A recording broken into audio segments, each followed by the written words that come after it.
First thing I'm going to do is, like I said, I'm building 2 boxes, so I'm going to be cutting my 8 2x4s into 16, I want to say, 3-foot lengths for the side, like the legs and the corners. So.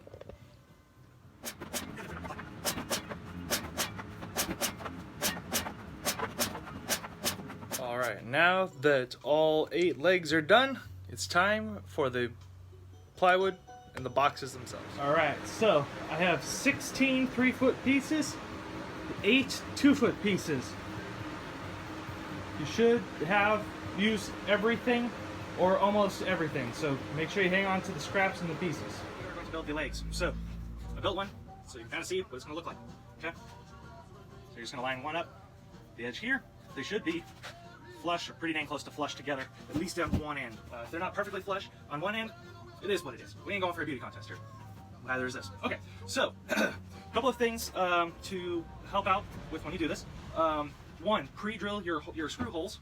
I would recommend having 2 drills. I do have a cordless one of these, but I want to save my battery. So I am using I'm sure Mr. Weatherby would hate this video with all the things I'm probably doing wrong, but I'm using a 1/8 inch drill bit, okay, to pre-drill my holes. That way I don't split anything. Next, probably my favorite tool I own. It's an impact drill by DeWalt, 20 volt. I love it. And then the DeWalt has special impact specific drill bits. I like them where they have a little bit of length to them. Hang on. Proof I have the rest of that set. There are a couple different styles and bits that you could use. These are both DeWalt. This is about a 6-inch shaft. This is, I want to say, 3-inch.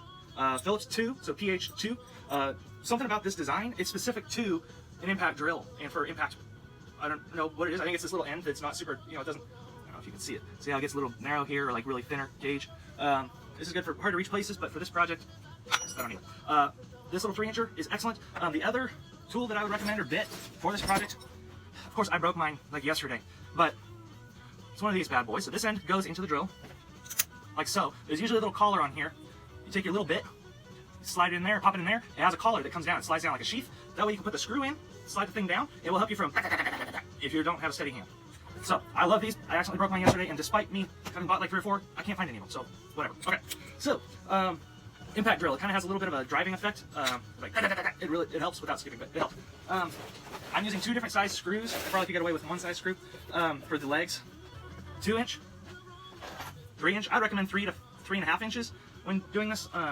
These are 6x2 interior construction zinc screws. I bought a 5-pound box. I bought 2 5-pound boxes, and I've used most of them. The 3-inch screws are really good for this. The reason is the 3-inch screw goes into the second 2x4. And the thing I like about the impact drill is it will help you. It will allow you to kind of countersink, or the impact will go in there. I like that because it makes it really tight and firm. So so that it doesn't fall apart. I mean, I'm no Hulk, but I'm not totally weak. This thing ain't moving anywhere. Couple tricks. So, I just down a little bit. Okay. So what I would recommend is, really gotta come down here. So get yourself all lined up. Ow. Remember, the key is to have them perfectly flat on at least one end, so that they sit flat on the ground. So I got myself lined up here. Now, something I would recommend, you can use your 2 or 3-inch screw for this, is what I think is called a toenail.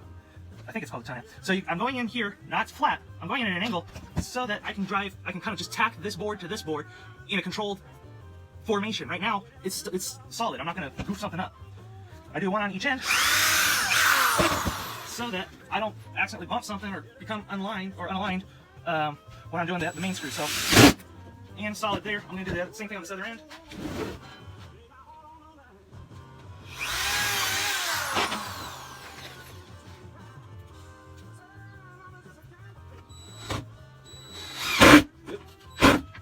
That'll hold it. So, with how it is right now, it's very weak and flimsy, but it's good enough to hold it still while I'm working.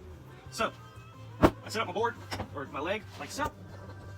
I'm going to do 4 holes down here for the longer screws to hold the thing together. So.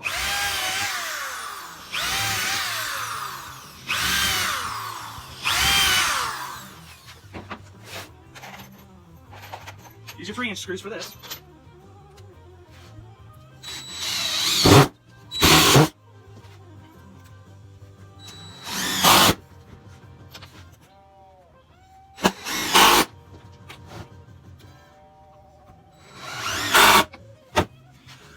So when I did this, these 4 screw holes, I didn't use any science. I just kind of guesstimated where 4 equal spaces, or where I could equally space 4 screws.